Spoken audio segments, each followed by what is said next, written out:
Greetings from eMedi News and Heartcare Foundation of India. Welcome to our show, Chat with Dr. KK. Today we are going to chat with Professor Dr. Vijaylakshmi. She is Professor of Pediatric Cardiology at Shri Jaydev Institute of Cardiovascular Sciences and Research in Bangalore, now known as Bengaluru. Welcome to our show. It's my pleasure.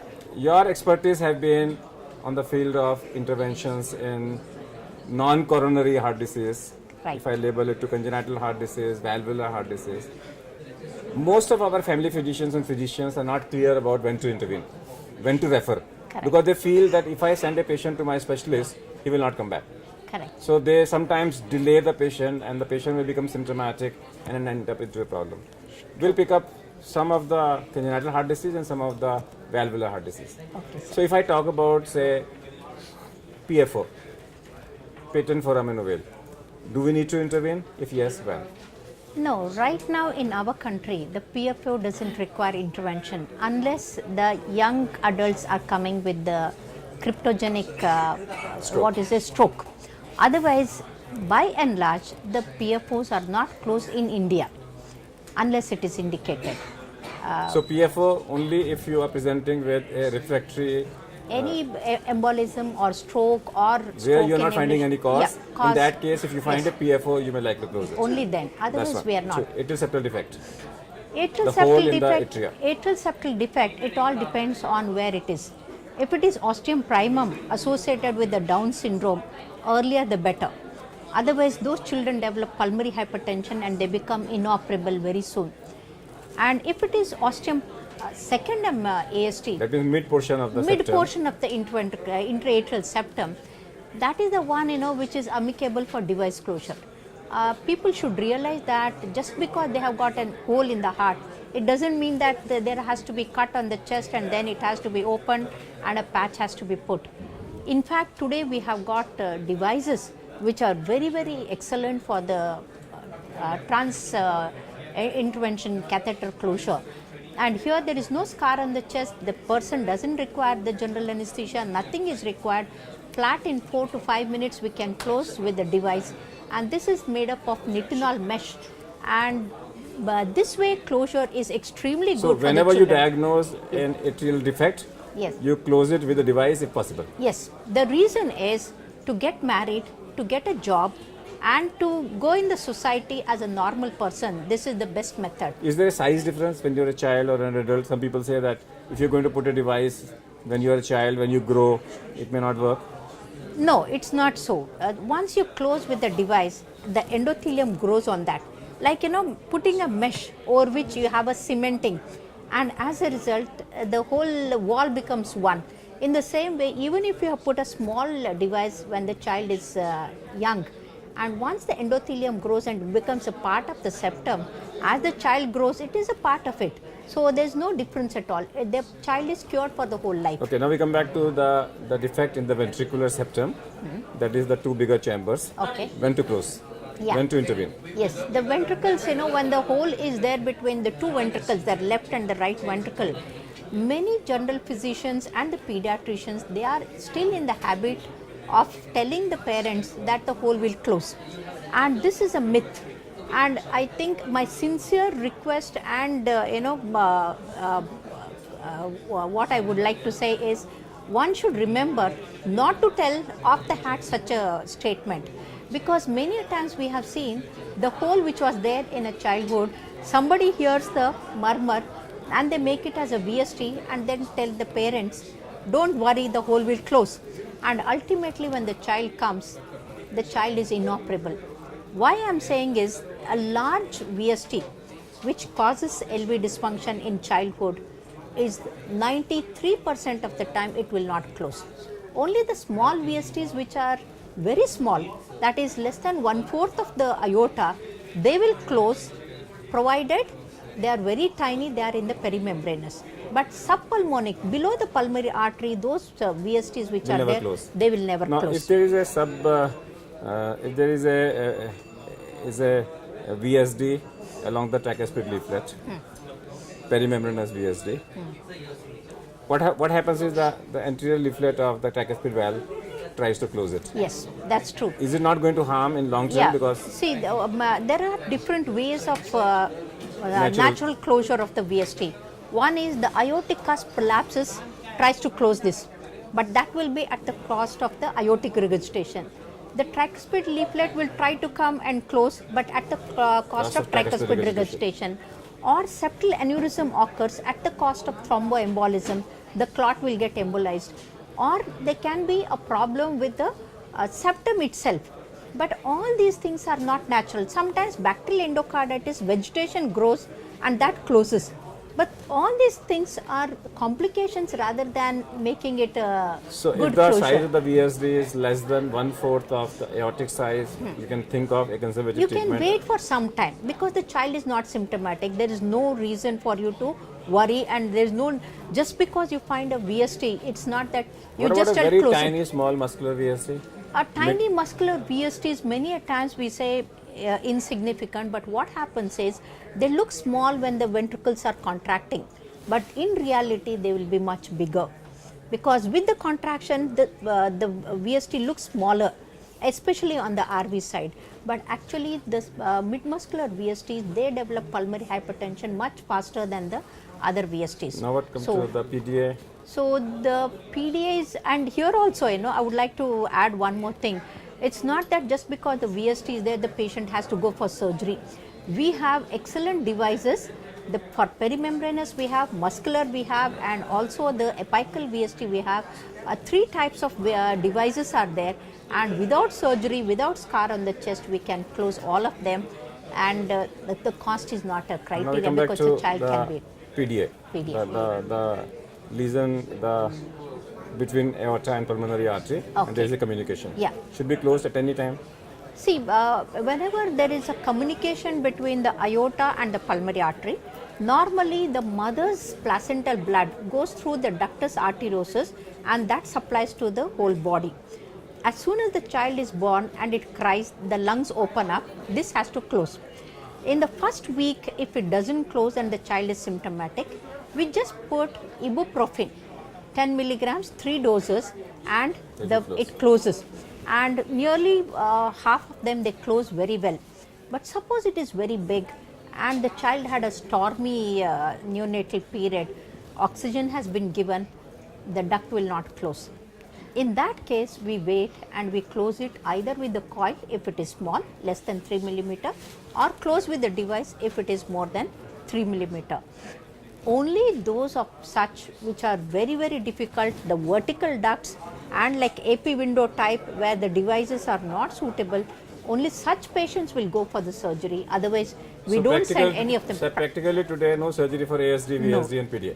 I don't say practically. no. I said practically. No, it all depends 90% of them. 90% of them.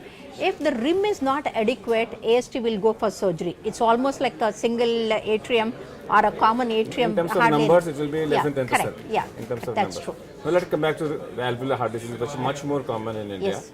Let's talk about asymptomatic mitral valvular disease. Asymptomatic mitral regurgitation. When to operate? See, in our country, what we saw say that asymptomatic, the patient is not there. We have just auscultated in the school health checkup camp, and we have diagnosed it as MR. And suppose if you tell there is nothing wrong, you wait, you just take the penicillin prophylaxis, they will never come back. And by the time they become symptomatic and they come back to us, it is too late. So my sincere request is anyone, any clinician or a physician or pediatrician taking care of such children, giving the penicillin prophylaxis to them, keep a watch on them once in 6 months to get an echo done to evaluate whether their dimensions are increasing, especially the left atrium and the left ventricle. If the left atrial enlargement is more than 4.5 centimeters, those children are likely to develop the atrial fibrillation, and hence they have to keep a watch on the left atrial size. If the left ventricle is increasing in size and its pumping capacity has come down, end systolic volume has increased, gone beyond 30, 40, or the dimensions have gone, such children, even though they are asymptomatic, before they become symptomatic, they have to be operated upon. Especially the mitral valve repair is possible in our country, and the repair, cost is much less, the maintenance is not difficult, They don't have to take the anticoagulants, that the blood thinning tablets, and as a result, the mitral valve repair has to be aimed before it is too late. What about asymptomatic aortic regurgitation? The aortic regurgitation, compared to the MR, they develop symptoms much earlier. And once they develop symptoms, it is a downhill course. Once they start the symptoms, whether it's a chest pain or exertional dyspnea or whatever it is, they just go down within 2 to 5 years, they reach the end. So here one has to keep a watch on the pulse pressure and then the LV dimensions. And once the LV dimensions is more than 5.5 in children, we have to evaluate for them for the repair. But the only problem is the repair in mitral valve is possible, but aortic valve it is very difficult. Very few surgeons are there who are capable of repairing. And another thing is, if the annulus is very small, the smallest valve, the artificial valve that we have is 19 millimeters. And if the child is too small and it is 16, 17, 18, then this big valve cannot be put there, and such children they'll have to put a trans aortic patch and then make it wide, and that's a very big procedure. So they're better to maintain the child with the AC inhibitors and the diuretics till the child grows enough till the child grows and the annulus grows, and once the frame is bigger and the bigger device, the valve can be put, then that is the best thing. What about the stenotic lesions, mitral stenosis and aortic stenosis? Yeah, mitral stenotic, I have done, the youngest is 5 years old, balloon dilatation. The stenotic lesions are extremely, they yield very well to the balloon dilatation, whether it's a juvenile mitral stenosis or the aortic stenosis. For example, I am telling you, age is no bar for the balloon dilatation. I had a 14-hour-old baby. That means the hydros fetalis, the child was bloated and the pressure was not up, and with the inotropes, with the ventilation, the child was not coming out. And I put the balloon, and just 3.5 millimeter balloon, and the child is now 3 years and doing very well. So age is no criteria, annulus is no criteria.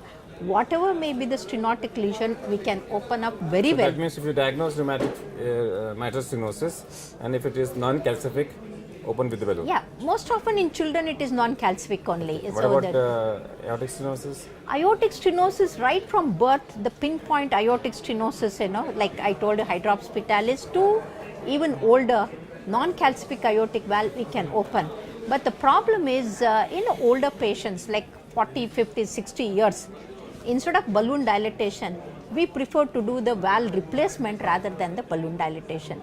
So balloon dilatation, aortic valvoplasty is preferable in children. But exception to this is a woman is pregnant and she has got a severe aortic stenosis and the surgeon cannot do anything. And in such patients, we have to do the balloon dilatation and make her safe, like a safe rescue, bridge to the rescue. Yeah. So my one or two simple unrelated questions. That if you met the chief minister of your state, what will you do to the medical profession? See, this is a very interesting and very important question, because I have given the feedback to our, in our government, and they have taken care of all the suggestions that I have given. All the school children, it has to be free treatment, and it has been done in Karnataka. Now, irrespective of what it is. So, all the school children have to be screened for the health, and whatever may be the problem, completely free treatment to be given to all the children. Rheumatic fever control program has to be established, and it has to be implemented strictly, because it's a basically preventable condition. And all the children should get rubella vaccine, which costs just 32 rupees. So that will give immunity to the mother as well as the future child, and the blindness and the heart diseases can be prevented.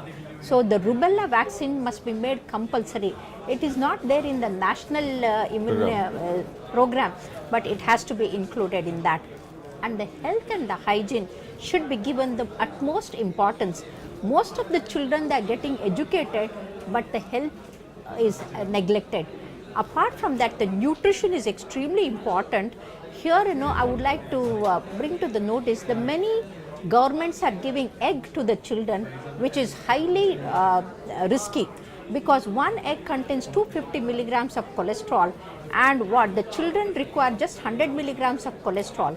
And every time we go on pumping so much of cholesterol into the system, what will happen to the future of our children has to be thought of, because the plague starts as early as 2 years, and in the school age if you go on putting this, it's very bad. So instead of that, I suggest that the banana, milk and other nutritions like the groundnuts must be given, and nutrition must be taken care of for the children. The last and thing is, if you and want, apart from that, the bad habits like smoking and alcohol are learnt in the school and the college age, and as a chief minister I will see that it is banned, It is banned. from anywhere near school or colleges. These things must not be given, and so also the Coca-Cola, Pepsi, which is extremely dangerous to the health of our children, and that can be a precursor to the diabetes and also the metabolic syndrome in the future. if you would not have been a doctor, what you would have been? See, I'm happy that I'm a doctor, I'm happy that I'm a professor, a teacher, because my grandfather told that they are the two noble professions, and I don't know, whatever I would have been, I feel that it has to be truthful and honest. Whenever we do any work honestly, any work is good enough. Any work is good enough. What Professor Vijaylakshmi has said is that if she is the chief minister of her state, she will make sure that rubella vaccination is included as a part of national program, and the Rheumatic eggs fever control. being given to the children, she will try to take them away, because that's not a good practice. That's all for today. Thank you, Dr. Vijaylakshmi. We'll come back with one more show. Till that, goodbye. Thank you.